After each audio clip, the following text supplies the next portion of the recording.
So I think a lot has probably happened since we talked at NITOP. I think, was it 2018 or 2019?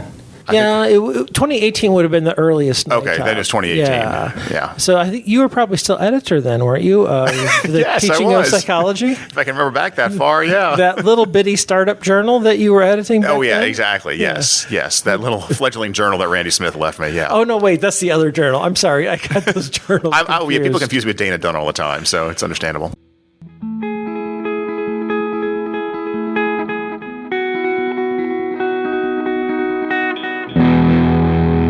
You've just heard Drew Christopher from Albion College chatting with Eric Landrum here on the PsychSessions podcast. They had this conversation in fall of 2022 at STP's annual conference on teaching in Pittsburgh, Pennsylvania. Our thanks to Lindsay Maslin, Conference Director of ACT, and to STP for making this recording possible. Now please enjoy this conversation. PsychSessions is proudly sponsored by W.W. Norton Psychology. Did you know that W.W. Norton is working really hard to promote educational equity? For example, they hire dedicated DEI-specific reviewers. They consult experts in transparent design to ensure their assignments are experienced equitably by all learners. And they design their products based on internationally accepted accessibility standards. And W.W. Norton is now offering PsychSessions listeners a peer-to-peer teaching ebook called The Norton Guide to Equity-Minded Teaching, offering concrete steps to help instructors ensure that all students can succeed. If you would like a free copy of this ebook, you can request it by going to siegel.wwnorton.com/PsychSessions. That's Siegel, like the bird. SEAGULL.wwnorton.com/PsychSessions. The PsychSessions podcast is sponsored by STP. That is the Society for the Teaching of Psychology. That's APA Division 2. You can find them at teachpsych.org. The views or product endorsements expressed do not represent the views, support, or endorsements of STP. PsychSessions is so grateful to have STP as a long-term supporter. You can make an impact with PsychLearn. PsychLearn from the American Psychological Association is a complete, all-digital instructional resource for psychology courses. PsychLearn's coverage of research methods and statistics drives deeper engagement than traditional printed textbooks, immersing students in multidimensional learning experiences with engaging content for practice and formative assessment. Structured around applied cognitive science, PsychLearn helps students gain confidence in their understanding of foundational concepts and build toward critical learning outcomes. Learn more about PsychLearn's course material for research methods and statistics for the behavioral sciences when you visit pl.apa.org/sessions. That's PL for PsychLearn, pl.apa.org/sessions. Welcome to another edition of PsychSessions. What an exciting part 2 episode. That's what we call it when we have return guests. It's Drew Christopher from Albion. I was going to say Albion University, but that would be, I don't know if it's an upgrade or a downgrade. It's a lateral move, I think, but it depends on who you ask. From Albion College in Michigan. Good morning, Drew. Good morning. How are you, Eric? I'm great. How are you? Fantastic. I'm here with about 300 of my closest friends, so it's a good place to be. That's awesome. And as always, I want to thank ACT and the Society for Teaching of Psychology for the space here today, and Lindsay Maslin, ACT Director, for allowing us to have this space. You got up on early, I don't know if it's early for you, on a Saturday morning. There's a whole conference out there, so I appreciate the time with me. Absolutely. Yeah. Enjoy it. So I think a lot has probably happened since we talked at NITOP. I think, was it 2018 or 2019? Oh, I think it was at least 2018, if not earlier. I don't know. think, 2018 would have been the earliest. Okay, that is 2018. Yeah. So I think you were probably still editor then, weren't you? For the Yes, I teaching of was. psychology. If I can remember back that far, yeah. That little bitty startup journal that you were editing. Oh, back yeah, then? exactly. Yes. That little fledgling journal that Randy Smith left me. Yeah. Oh no, wait, that's the other journal. I'm sorry, I got those journals. People confuse me with Dana Dunn all the time, so it's understandable. Wow, well, okay, I got to leave that because that could have been a compliment or a put down to where my brain was going. You get confused with Dana Dunn? No, I'm just kidding. Okay. No. You have the circle glasses? Because that's his trademark. I don't know. Let me pull them out here. I don't think they're circle. They're kind of more square, kind of reading glasses. They are are those 2.0s, 2.5s? 2.0 is very good, yeah. Wow, someone knows his reading glasses. Well, that's because I wear 2.0s. Okay. So as readers, I had cataract surgery, but I wore glasses for 50 years. But that's my phone going. I don't know what's going on. Oh, that's okay. Well, you're very popular, and I've taken you away from your people. Your peeps are looking for you at breakfast. Where's Drew? Eric, there was no breakfast at the conference this morning. I had to go to Burger's Bagel right down the street. Oh, I was going to go to Dunkin' Donuts. Where's the Dunkin' Donuts around here? There's one right across the street on one of the blocks.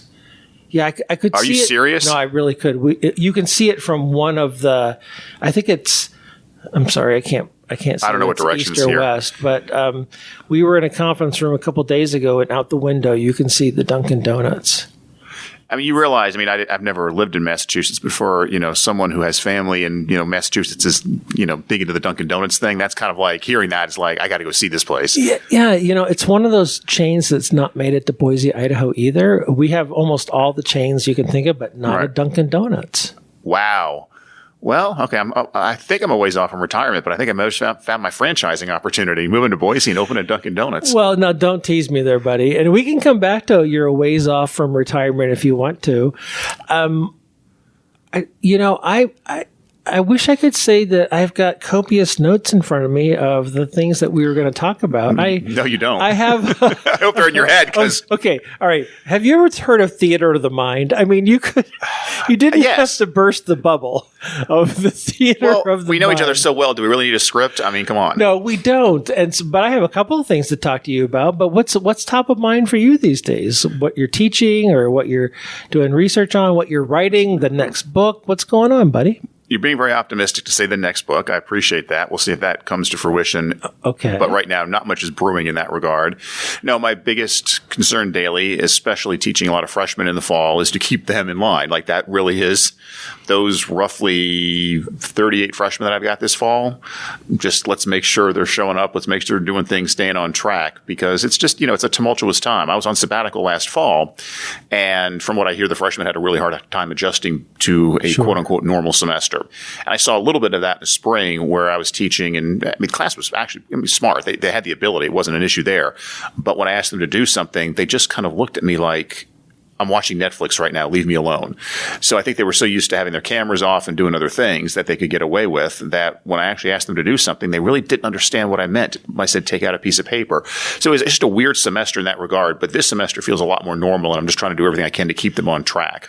So you're not the first person in my set of interviews here at ACT to say that it feels more normal. So obviously you're teaching a face-to-face class. Everything is face-to-face for me, yep. And what are you teaching, general psych? It's intro psych. So Psych 101. I've got, I believe, 21 first-year students in there and 16 sophomores. So they're all relatively young students. I've got a freshman seminar that has 15 of the same students in my intro class also in there. So I've got 15 of my freshmen twice. And that was intentional. Like that was something the college built off of in the fall of 2020 when we brought our freshman class in. They were assigned to one professor for a first-year seminar and a 101 class in a discipline. And that worked really well. In the freshman seminar, is that a common read across the entire campus? There's a common reading experience. So we have a common reading book, but otherwise, no, it is not. But we have common learning objectives. We have, basically, it's retention. It's basically train them to be college students, because even though they're enrolled in college, they're not college students yet. They're still high school students who are attending a college because they don't know what college is about. So make sure they know what college is about. That's the emphasis. Now, mine is called public policy and film, so it's not really psychology at all, but that's also intentional because I would like to get to know kids who are in public policy, who are in political science, who are interested in history, and of course, we have a lot who are interested in psychology as well. So it gives me a chance to really kind of reach out and get to know kids across campus. And, some of those kids years previous are, they're juniors, seniors doing their thesis, and I'm on their committee. So it's really kind of cool. It's the only other time I get to see them again, but it's nice to watch them develop, even if they're not psych majors, so to speak. And my campus is 1,600 students, so it's not hard to do. So 1,600 students, all being private liberal arts. Yep.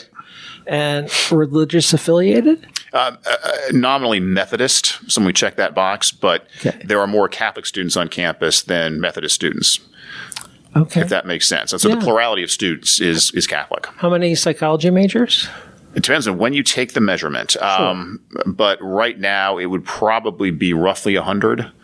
So 100 out of 1,600 probably makes you one of the most popular majors on campus. Yeah, we actually, biology and the economics and management are clearly, and then there is that friendly competition between biology and psychology, because depending on when you take the measurement, we could be 2, they could be 3, but our departments get along really well, which is important because we have so many double majors in common.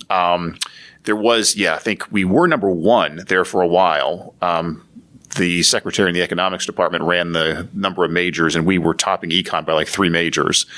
But we think the reason for that is the professor who always has his freshmen sign the declaration of major form the first day of class has since retired. So without him prodding them, they may have slipped a little bit for a semester. The juicing of the metrics. Correct. You got it. Yeah. In a department that obviously doesn't need it, but And how many full-time faculty in your department? In psychology, 8. That's not a bad ratio for 100 majors, 8 full-time faculty, and 1,600. About 60 minors. So we have a lot of kids minoring in it too. All right. And how long have you been there, Drew? A long time. And the reason I know that is because I start thinking about, especially when I come to ACT or NITOP or conferences like this, I start thinking about the people I've known in terms of the number of decades I've known them, not the number of years. So I'm in year 22. So decade 3 is that.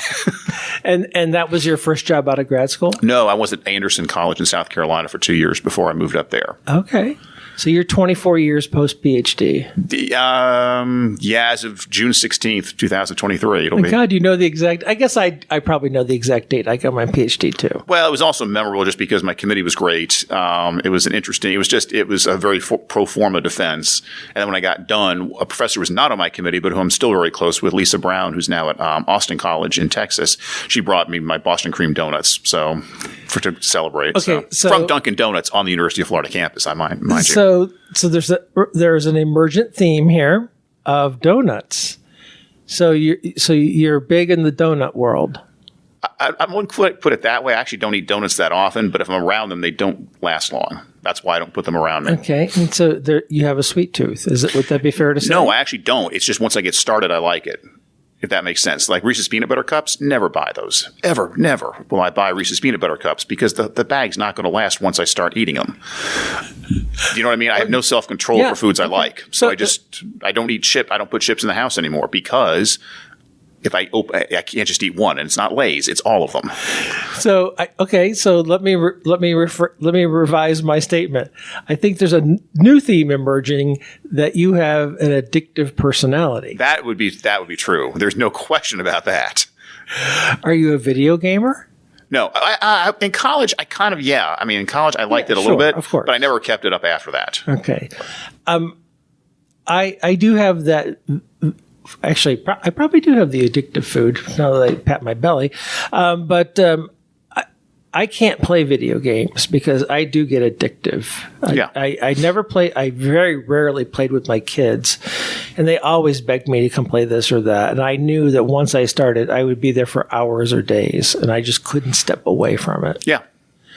Yeah. I want to keep getting better.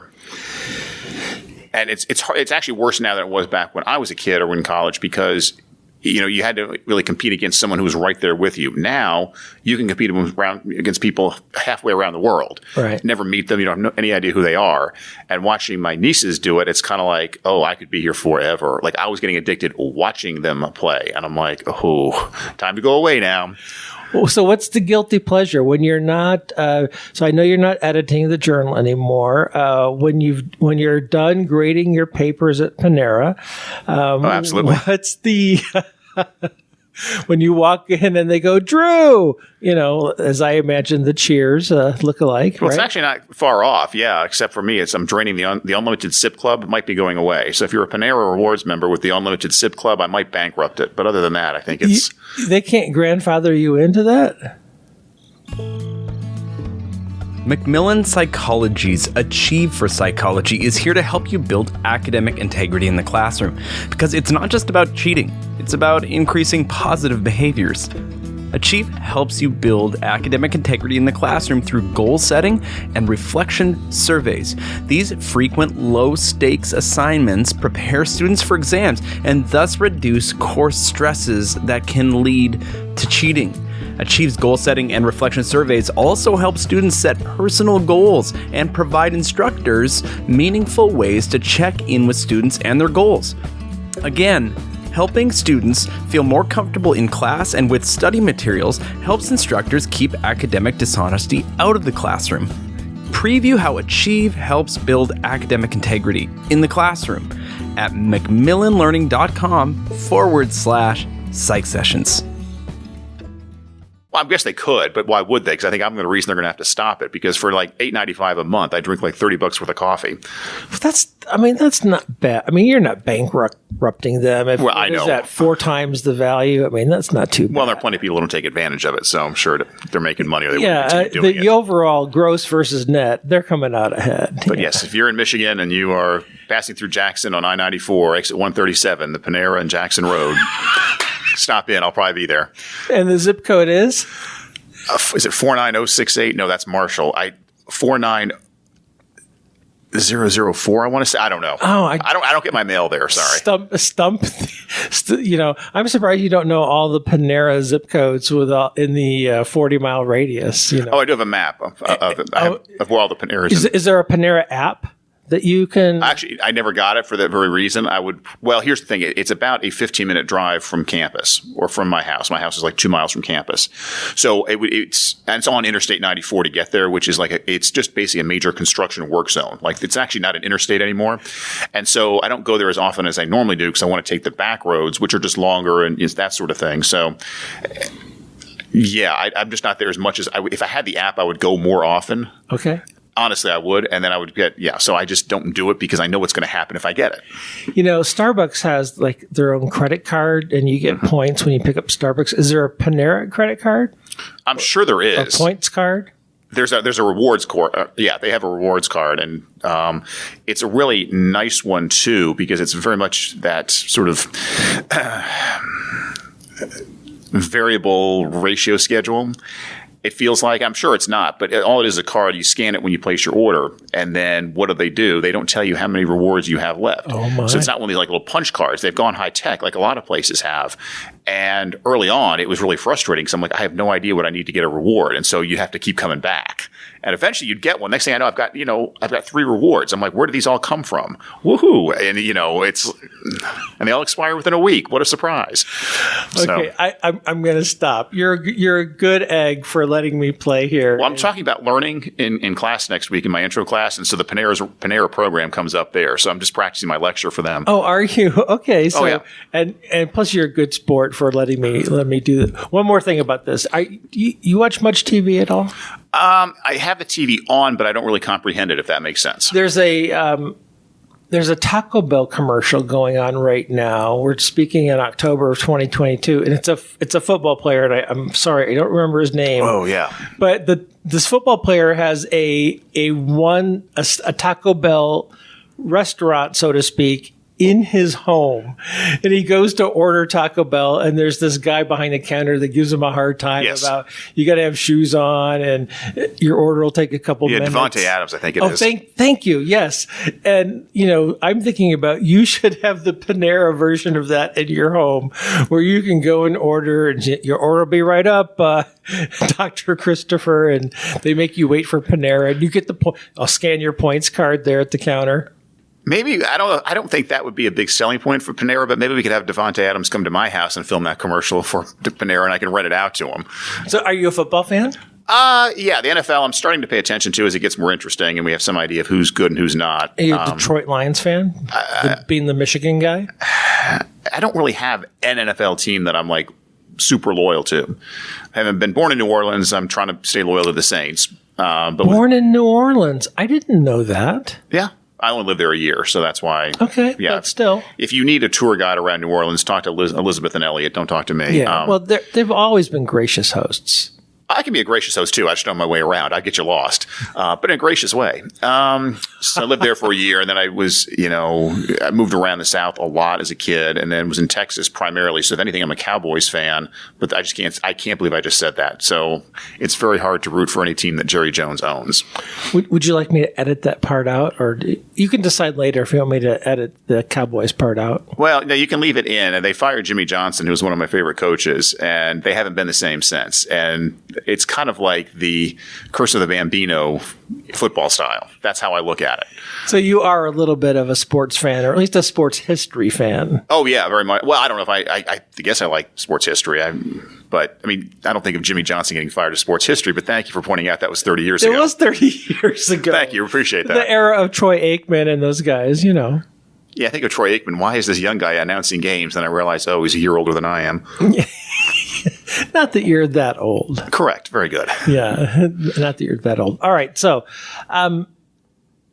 let's see. Where are we going to go from here? Is your textbook a research methods and statistics, or research methods or statistics? I can't remember. I'm statistics. Sorry. And there's a little bit of research methods thrown in for. Well, there has to be, right? Yeah, exactly. How can you? No, right. And it's published by Sage. It is. And first edition. First edition. And how is that going? I guess fine. How is it going in terms of like how my students are reacting, how other people's students are reacting? I think we have the people who have adopted it, and this is where we are at this point. So if we're going to revise it, we're going to have to figure out who do we want to target without alienating the people who've already adopted it, if that makes sense.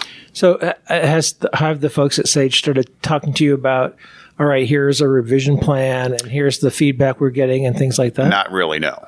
Okay. So I'm not sure what that means. Maybe if it's just slow and steady as she goes. And when was it first published?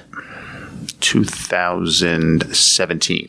So the pandemic has probably messed with that. Oh yeah. It's messed with a lot of things. Yeah, it certainly has. Okay.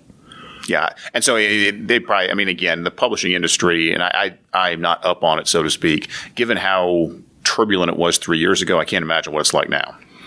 Was that enjoyable for you? Writing the book? Yeah. Yeah, it was. It was frustrating at times just because, you have to overcome the writer's block and so forth. But the nice thing, especially about research methods and statistics, is that you can only get so creative with it. There's the sidelines are better defined in a book like that than it would be in like an intro psych book. Mm-hmm. That's my feeling. And it's just a feeling. I don't know if it's true or not. So from that standpoint, yes. But I got a lot of good developmental feedback early on in the process. And Sherry Jackson, who has a statistics book as well, she was telling me what she did with her book was just turn her notes into a book. I'm like, okay, that's what I did. So it wasn't like I was inventing I didn't sit down and say, gee, I think I want to write a book on statistics. I had this pile of notes from teaching the class for most of 17 years and was like, I'm going to do what Sherry did. And so there you go. But Sherry was the person who kind of inspired me to do it in the first place and gave me that advice. And I think that's probably what I would do in the future is take stuff I've already done to turn it into a book rather than sit down and say, how can I do this from scratch? Because I don't know how I would do that. Yeah. It's kind of like what, Where do you want to go from here? I had an idea to talk to you about. What's on your mind these days about higher ed and careers and how much longer you're going to do this? Oh, Are you pretty happy about what you're doing day in, day out? Yeah, I think maybe at the micro level, once the day gets going, I love it. But I'm not going to lie. There are times it's just like, I kind of feel like, really? This is happening again? Whatever this is, didn't we just deal with this? And yes, we did just deal with this 7 years ago. So, I mean, things go in cycles, as you well know. But it does feel like higher ed is becoming lower, let's just say. Yeah. And I don't think it's the difference between secondary and higher education has shrunk. Secondary education is now looking a little bit more primary, so to speak. And I don't even know where primary education is these days. So, yeah. And you eventually, if you don't fund education, it's not going to do well. I mean, if you don't repair the building is eventually going to decay, perhaps even collapse. And I don't think it's that severe and higher in secondary education. But we haven't paid the teachers. We don't respect the teachers. I'm talking primary, secondary education. And so what are you going to get? I mean, you're going to get these teacher shortages. So we're going to have classes of 80 students online where, you can get some consultant to pre-record classes that these 8th graders watch. What's going to happen long term? And we saw this coming. One of my colleagues' husbands teaches middle school. And I mean, he was telling us 6-7 years ago, just you wait. Really? And here we are. And the pandemic accelerated a lot of that. Yeah. But I look at my freshman class this year and I'm like, there's a lot of reason for optimism here. So at that level, I'm feeling really good. But then I look around and I talk to colleagues here and their institutions are hemorrhaging colleagues. I'm like, okay, we're definitely not at that stage. But I'm like, okay, I guess Albion's okay. Maybe it's not as bad as I think it is once I get out there and see what else is going on. So it's really hard to judge. I'm not sure. My knee-jerk reaction is to always say everything's going to hell in a handbasket, but I do that for everything. So I don't think that's a really fair assessment. If I step back and I'm really analytical about it, there's been a slow decay in education in general during my entire career, and I think we're starting to see the real damage it's done. I know you've been department chair in your past, and I still continue to serve for department chair for a few more months. And how many more days, Eric? Oh, it's not how many days. Well, I had an app on my phone that had the countdown, and I've actually taken it off. Okay. Because because for a lot of ways, it probably wasn't a healthy thing for me to have. No, probably not. And maybe come April it will be. It was funny as all get out. I got to tell you, when in front of my dean or in front of certain people on campus, I could look at my phone and say 325 more days. But it also got to be a little bit kind of minorly insulting to other people when I would tell them, because it seems like you're counting down to getting something over with. And so, you're wishing your life away, so to speak. Yeah, that's right. Time is not something that in general you want to look to get over with. Right, exactly. I'd like to have more of it in a lot of ways. Yeah, especially in my position where I am in my life, I shouldn't be wishing my time to be over with. I should be wishing for more time in my life, not less time. But the trend that I've noticed, and I'd like to know if you've noticed it too, and I know this is kind of trite and kind of maybe stereotypical, but just entitlement. But I've seen it now in places I wasn't expecting. I think there's probably always been entitled students, a subset of entitled students. I don't think that's surprising. But what's happened lately, I would say in the last couple of months, for me as department chair, I've seen entitled parents contacted me and complaining or arguing on behalf of their college-aged adult child, and very recently entitled faculty in my own department, which has taken me for a loop, because that didn't happen during the pandemic, and that didn't happen until just the past few months where that's emerged. And so the triple whammy of that in my professional life has just surprised me. Yeah. Have I seen that? The entitlement. Well, 4 or 5 years ago, I got a call from an alum who was working in HR and was like the associate director for HR at a very large Fortune 500 company. And we're just touching base, seeing how things were going and so forth. And, she asked me, do you ever get calls from parents about the students? And I'm like, very rarely. And when I do, they're usually pretty easy. I mean, I've got, I can see it coming. Like I've got this handful of students every semester that I'm like, this might be an issue, and it's never, a problem. Once I tell the parents, here's the reality of the situation, I can diffuse it. But her story was a little bit different because she, as an associate director in HR at this very large Fortune 500 company, for which, people should be grateful to have a job, she's getting call from the employees' parents. I kid you not. Some of these employees are older than she was at the time because she was only, I think, 30 or so at the time. I say only. Yeah. So, yes, I think it's out there more than just academia in terms of just the sense of entitlement. I don't want to speak for my school in particular, but I suspect in general, what we're seeing in the aftermath of the pandemic, even though we're still in it, I suppose, this work from home trend. Yeah, there's some advantage to working from home. And I wonder if the people who want to work from home are the same people who are complaining about having to work from home because it's so stressful because of X, Y, and Z. I get the feeling, and I do agree, there were some good things that came out of the pandemic in terms of educational practices. I am much better with technology now. I can get myself around a course web for a lot of different reasons other than just giving online quizzes. This idea of having I don't know what there was cohorts in classes. So we enter the freshman seminar in two classes with the same professor, assuming the professor is reasonably competent and actually wants to be teaching. Yeah, that worked really well in the fall of 2020 for retention. So we're doing it again. I think it's going to work great again. But there are also some disadvantages. So you have to take the good with the bad. You just can't take the good and leave the bad there. If you want to work from home, there are going to be things that have to get done on campus if other people have to pick up that slack. Okay, what are you doing from home to pick up your end of the deal? And that's not happening. I will say unequivocally, that is not happening. There are people who have taken advantage of the situation. And, over 1 million people in this country died from COVID directly. So there are a lot of levels of offense, so to speak. But there's some people who have definitely taken advantage of it, no doubt about it. And, I think even in our department, we've tried to be accommodating. We've had one faculty member want to telecommute, and a tenured professor, associate level professor who has moved to Oregon with our blessing. Yeah. She still has to teach, do research, and do service. And we went through the protocols and happily approved that. And we have some faculty members who are still teaching from home because they discovered that they like it. But they still have to do the full-time job. It is going to be a new world because we have to figure out, do we keep their offices on our campus empty for when they just want to drop in? Right. Do we reallocate that space? Do we keep their lab spaces empty in a separate building that we have?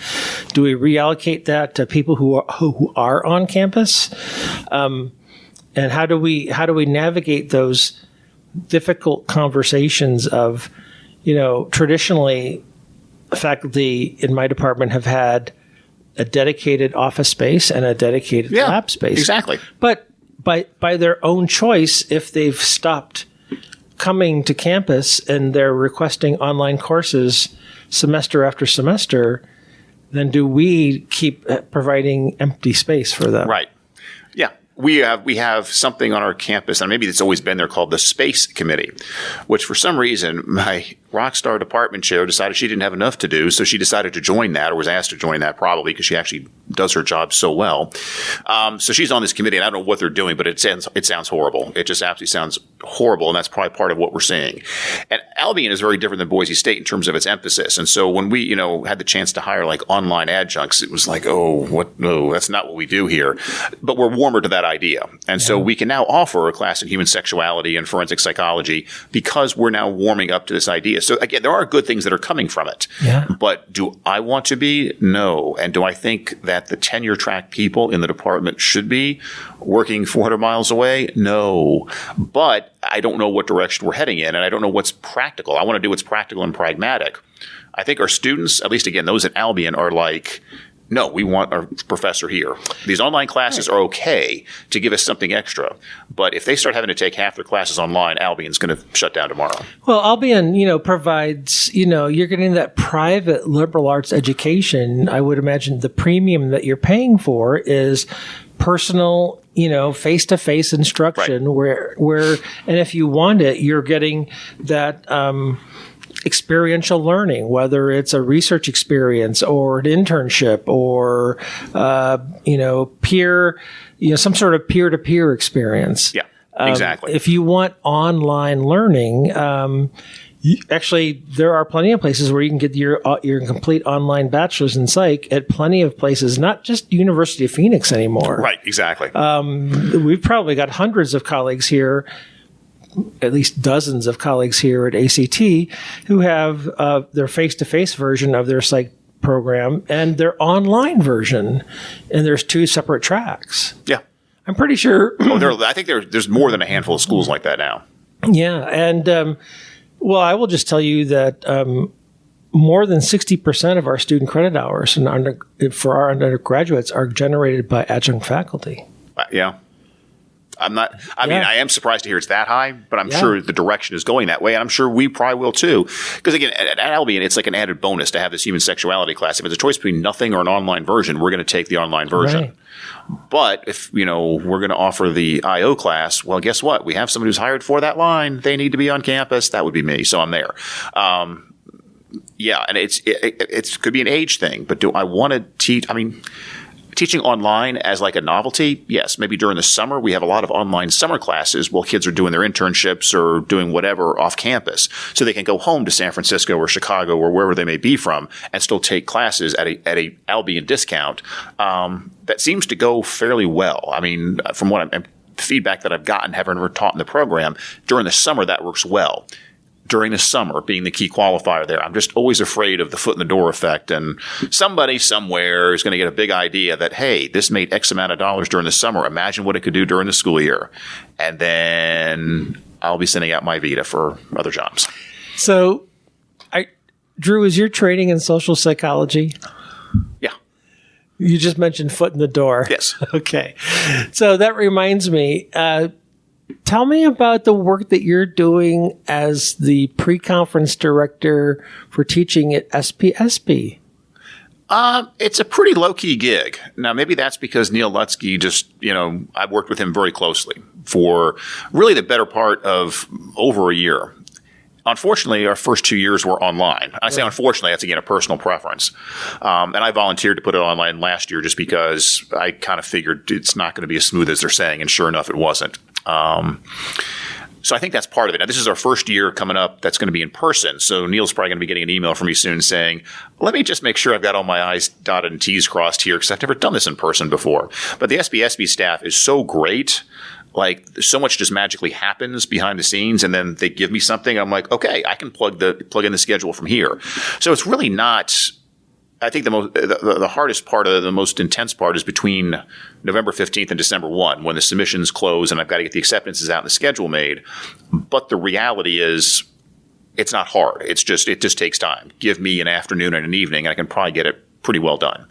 And I've started to get the templates ready for acceptances and so forth. So I know the routine fairly quickly.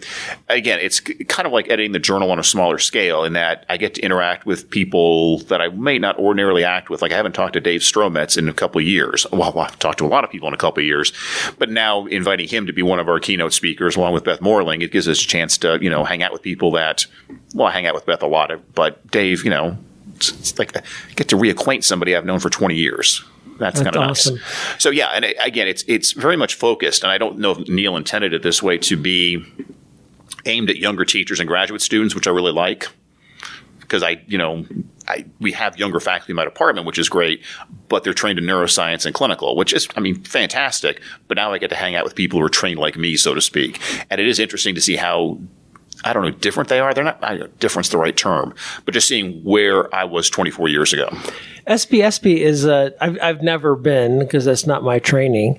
I can change that.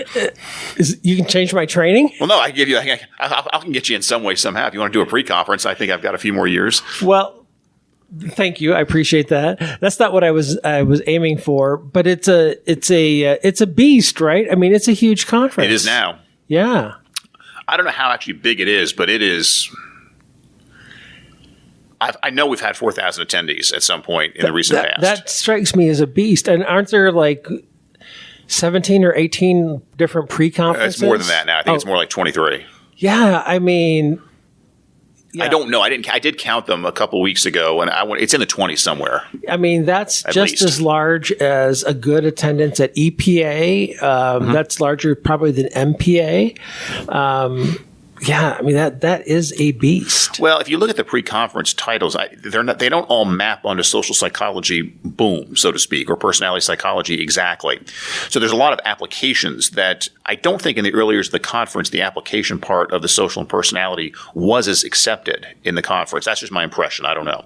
But starting off as a young graduate student doing applied work, it didn't feel like that was home for me.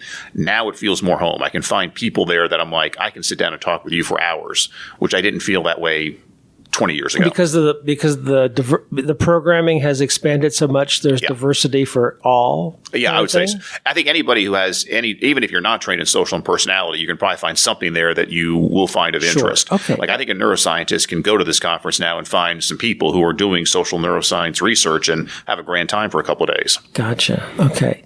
Drew, maybe I've been overthinking the trying to find themes with you this morning, but to me, I think one of the themes that, again, continues to emerge is that your dedication to service. You have found ways to serve. I mean, the 12-year commitment to TOP is huge, and now the SRCD, SPSP. Don't give anybody any ideas right now. Well, no, I mean, I was just thinking about these affiliate organizations. Right. I'm sorry, that's where I was saying that. Would that be fair to say, is that you have this very strong service component in your life? I guess so. Now, you're saying that I found these ways. I'm not sure if I found them or they found me. Okay. And what I mean by that is back in, 2005, September of 2005, I got an email from Steve Davis saying, congratulations, you've been nominated to be considered for editor of TOP. Really? I still don't know to this day who nominated me. No idea. But after that email, you had to do a couple of things for the process to go forward. Well, yeah. I mean, I had to submit a cover letter explaining, why I think I would be good at this. I had to submit my CV and so forth. And obviously Randy didn't get in the way of it. So thank you, Randy. I did have to do some things, but it wasn't like I had like 3 weeks of intense work to get this position. And I had to, fly down to New Orleans to interview with the executive committee. That was real rough. Let me tell you what. I mean, going to New Orleans wasn't bad for you. No, exactly. And, getting to sit around and talk to, Ruth Alt and Randy and Bill Buskus and other folks. I mean, that was like a fun afternoon. So, yeah, I did have to do some things, but the reality is that seemed to find me. And then I don't know if it was Neil or Angela Legg that contacted me, and maybe it's because they couldn't get anybody to apply. I don't know. Would you be interested in this position? I'm like, well, the timing is really right. How about that? So, Angela and Neil knew that I was stepping down as editor. So I figured, hey, this will be a nice way to fill your time. And, as Neil said, it's nowhere near as rigorous as editing the journal. There's a little bit of time here and there, but otherwise it's really a lot of fun. Just because kind of like what Lindsay said yesterday morning, it gives an opportunity to people to find their niche, to find their group of people, so to speak. And so that's what I like you're about picking it. speakers for SPSP, right? Yeah. Well, I pick is the right term. There is some relationship between Macmillan and the pre-conference where they provide a speaker. I have no idea what that relationship is, but Neil said, just ask this person and they'll get you a speaker. I'm like, okay.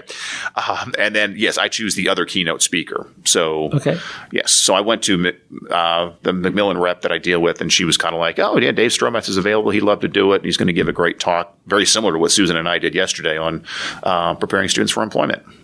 Awesome. So, what other service things do I not know about that you have done in your career? Oh, I do a lot with the AP exam, the AP psychology exam. Oh, right. Aren't you on the question committee? Or I'm on. I don't know what to call it. I'm on the advisory board for the new curricular framework. I am writing questions for the new curricular framework exam that's going to start in maybe a few years. We're not sure when it's going to start, so please, I want to make sure that's clear. If this doesn't get edited out, we don't know when the new test is going to take hold, as Amy Feinberg said in her talk yesterday. So I'm doing a lot with that. What else have I done? Can you talk a little bit about what is the new test that is in development? Yeah, well, it's centered around the IPI, the Intro Psych Initiative, and the 5 pillars with the undergirding of the intro class and the research methods and statistics. So if you look at the IPI, for people who know about that, the AP course now is going to have 5 units as opposed to 9. And those 5 units are the IPI units. Okay. Then in addition to that, there's going to be a lot of data analysis, a lot of research method skills. There's going to be an argumentation section on the test, all of which are still getting worked out.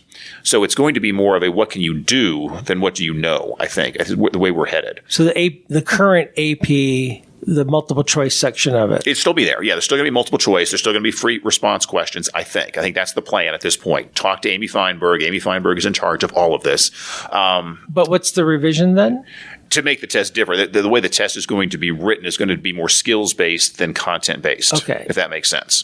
So, there could be a question, I suppose, on like learning or something. So, okay, you're not going to necessarily have to define what an unconditioned stimulus is, but rather, pick that out of a research study description. And so, but how's that different from a FRQ that's not? No, that's exactly right. Oh, it's going to be more like the FRQs in multiple choice format, Gotcha. so Okay. to speak. All right. And I'm not really sure that makes any sense, but having written so many of these questions for the committee and, the test development committee that is to consider, I think they're trying to decide exactly how to do that Okay. so that because the argumentation section is going to be apparently some sort of open-ended something, but they're not sure what it is. And you've been involved in the GRE GRE test development as well, Yeah. yes. Yep, I'm actually chairing that this year, and I say that kind of hesitantly because I don't know what that involves other than running a meeting in January. So, yeah, Yeah, and lots of item development there. I know I interrupted you in your list of things, and I know that the GRE folks have no control over this, but no, and I'm not being critical of the GRE. I'm not about to be critical of the GRE, but I am about to be critical of some graduate programs. And a trend that I've seen my students have told me about who are applying to graduate schools that I do not care for is that there are some graduate schools out there who are saying because of the pandemic, because of COVID, that sending in GRE scores are optional. Yep.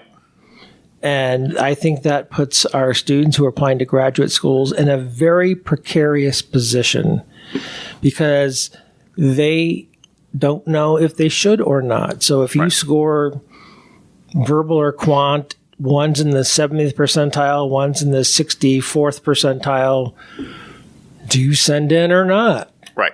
And our students fret over that. Yes. And so, again, this is not a criticism of the GRE. And I don't know what to tell them. That's the other thing, too. I don't Normally, know I would either. like to be able to say, I think if you score up in the 90s in both, of course you send. I can't imagine that hurting anybody. well, I mean, in the good old days, the 70th and the 64th percentile would have been, okay, that's probably going to be competitive at a lot of schools. Now I don't know, because if the only people sending them in are the kids at the 80th percentile and above, and you're sitting down here at the 70th, 64th percentile, do you now look bad?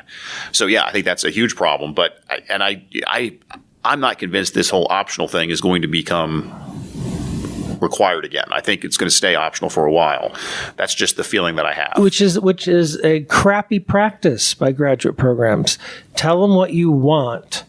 Don't make the student figure out what Exactly. you want. Yeah. Give them a list. Here's what's required, period. None of this optional stuff. Right. Because, I suspect, giving the graduate program the doubt that they were trying to be nice about it and saying, oh, no, it's just optional. Don't even take it or not. But then students fret again about, well, I'm going to take it. Some graduate programs required it, so I took it anyway. I've got the scores. Yep.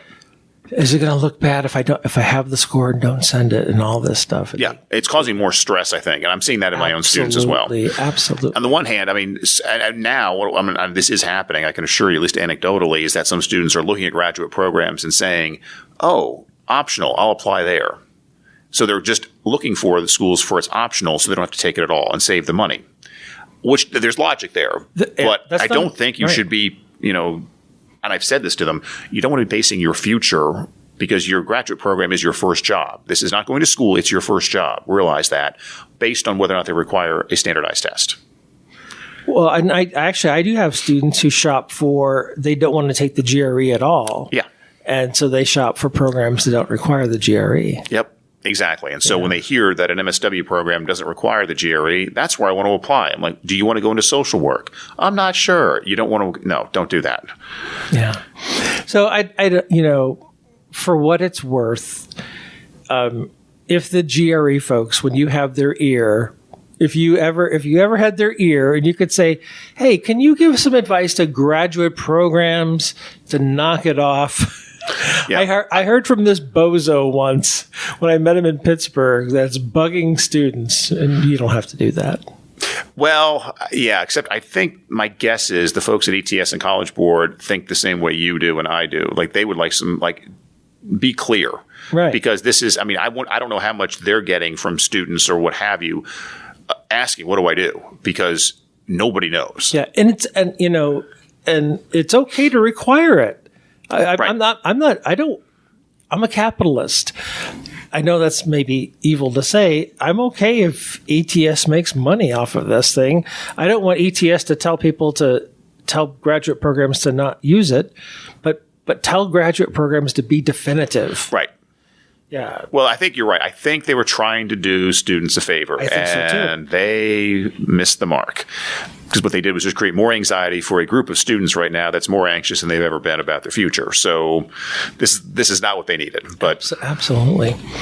Drew, I've almost kept you an hour, but I want to check in with you and see, was there anything top of mind for you that, oh my God, I want to make sure I talk about this with Eric, or I've got a rant and I'm going to walk in there and I'm going to rip him a new one, or some publisher did this or that, or I heard this story last night at the social hour. What's up? I want to make sure we cover everything. Yeah. I don't know if there's anything I wanted to rant about per se. Okay. Retirement plans, I'm going to wait and see how the world evolves for the next 5 years. Because as I was talking to one person yesterday who's, I think, determined that they're going to be teaching for another 8 years.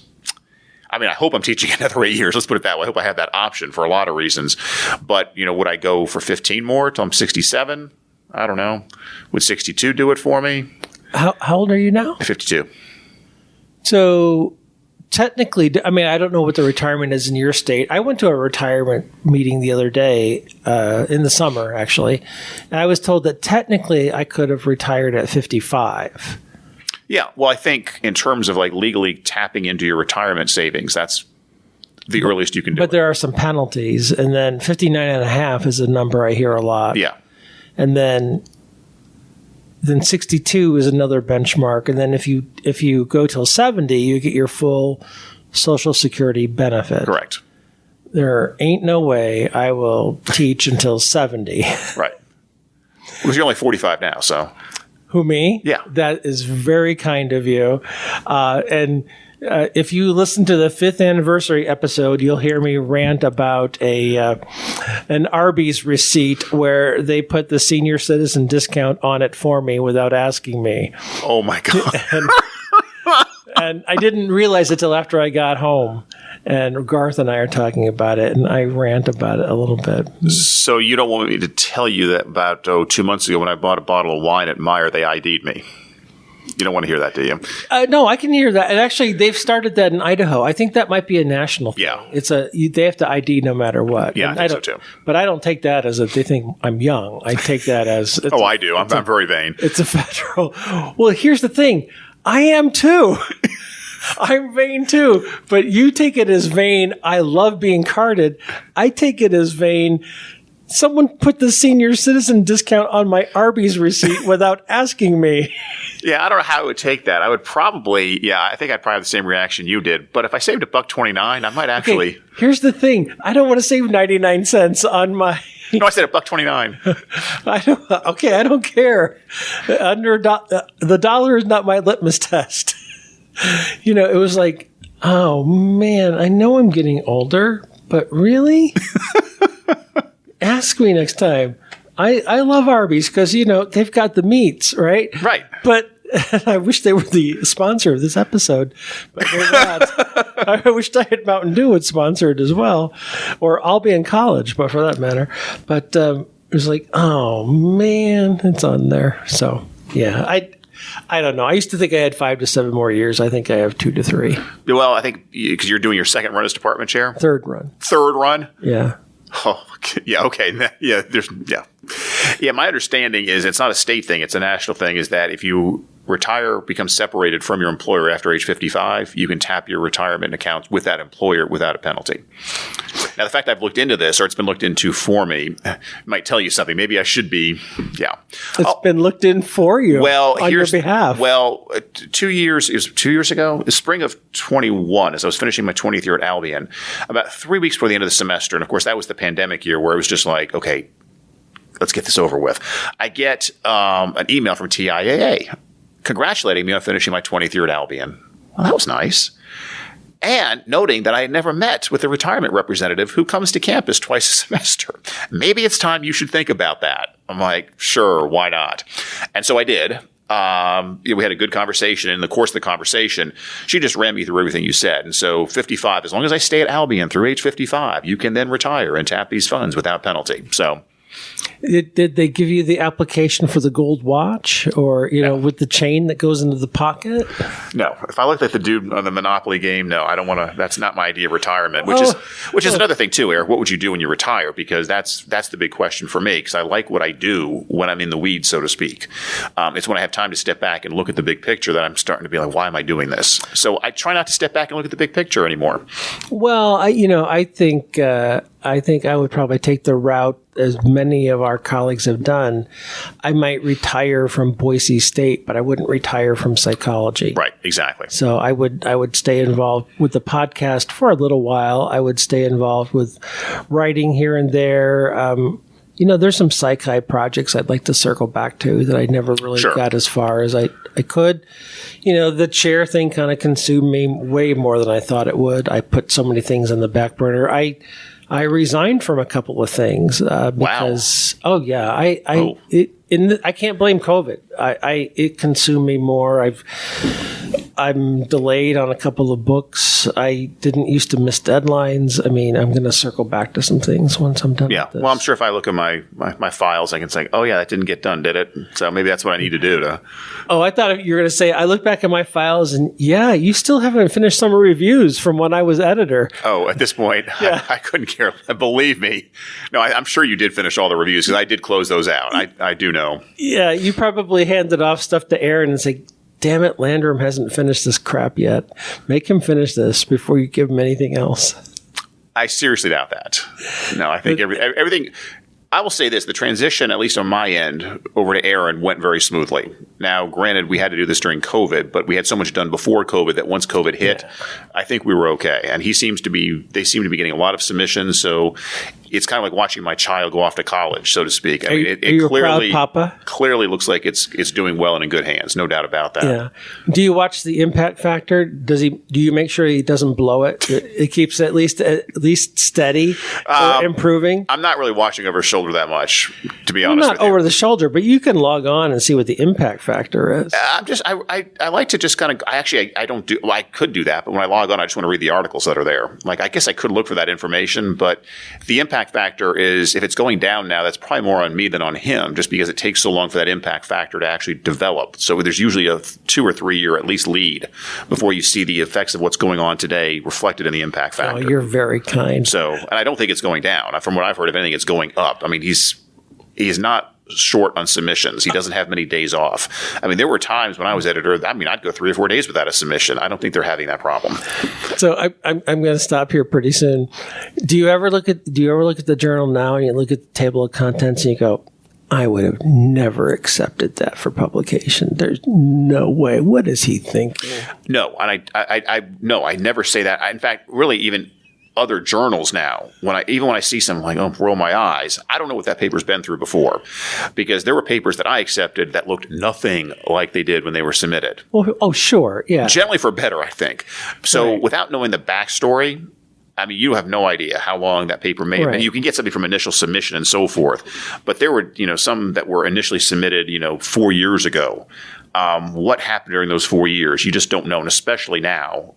These papers may have been submitted, right at the beginning of the pandemic. You just don't. I mean, some people were extremely productive because they were sitting at home. Other people couldn't do anything because they were sitting at home.